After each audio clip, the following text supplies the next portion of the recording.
Hey out there, it's Wake Angel 2001, keeping things casual with my Metroid Prime shirt. This is from Albert. It's his name is very large and prominent on this side of the package, so I'm going to keep it facing away from the camera. And this part of the package has my name on it, very large and prominent, so, I'm just going to hold it in a certain way. And then the bottom of it just has my address. Yeah, very cubic, very cube-shaped. Okay, so let's see what's in here. I think I know what he sent me, but he said he was... If I'm thinking of this as the right guy, then he was very interested in me doing the unboxing. So we are opening the box.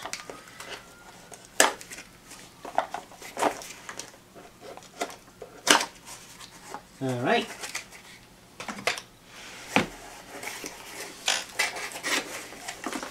Whoa!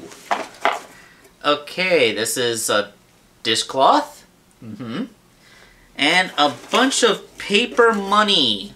Okay, bro. You can't do this. Like, you're very lucky. I'm guessing because you wrapped it up in the dish towel, they didn't notice. It's very ill-advised to mail money. First of all, I take my payments when the job is done, not in advance, because it takes several months to get customs from me, so, like, I'm not going to count that. That's just not classy. But yeah, like, if a mailman, if anyone in the Postal Service has an inkling that there might be cash money in a package, they'll steal it.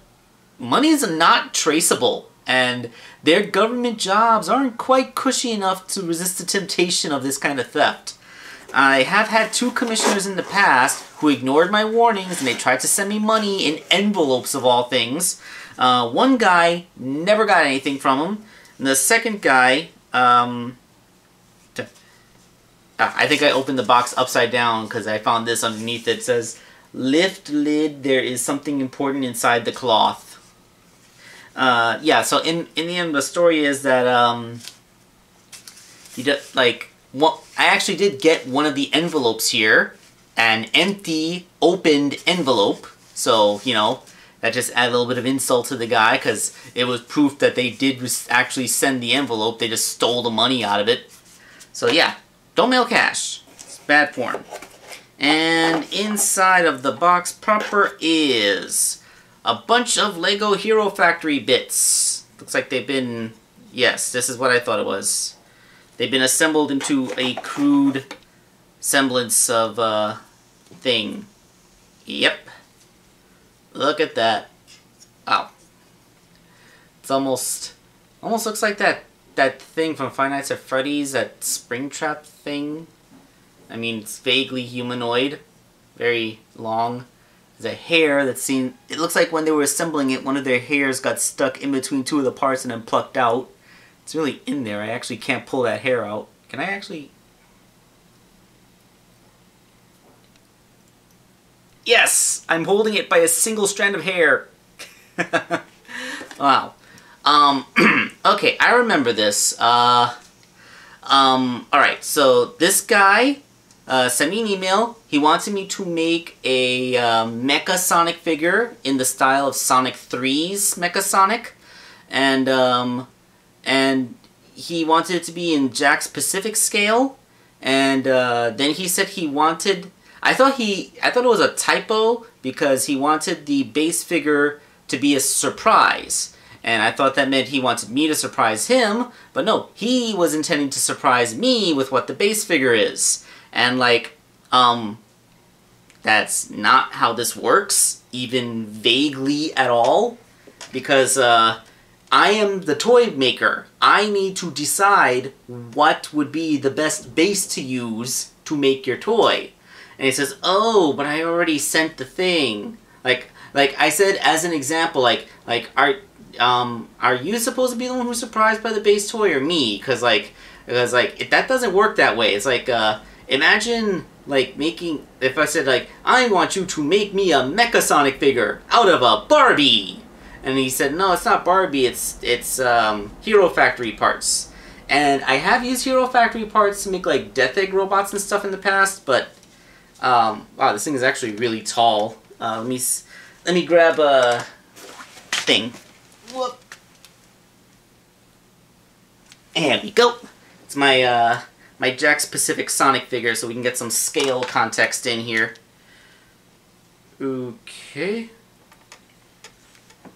Yeah, it's kind of huge. It's very, very huge. It's like 3 Sonics tall. Okay, so like I was saying, he was expecting me to be able to 3D print Metal Sonic, Mecha Sonic parts, and then use the joints from this to make a Mecha Sonic. There's a lot of issues with that. First of all, an official 3D model of Mecha Sonic doesn't actually exist, so he needed to confirm that he could find someone that either made one or would make one for him, because, you know, I'm certainly not going to do it. I'm not a 3D modeler.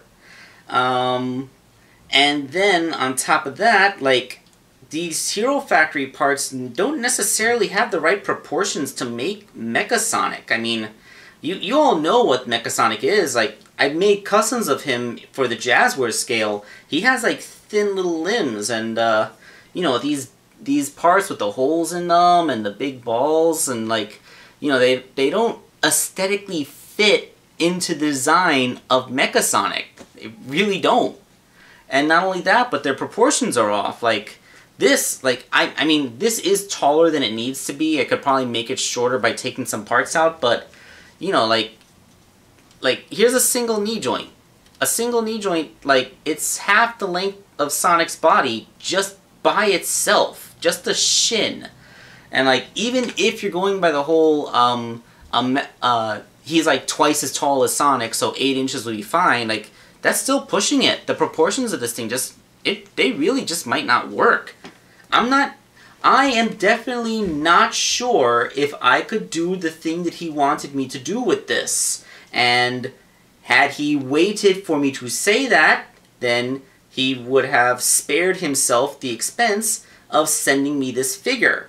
Well, this assemblage of parts in the shape of a figure, hoping that I could make a figure out of them.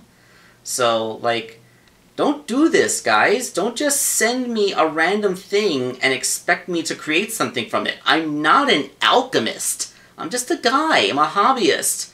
I have limitations.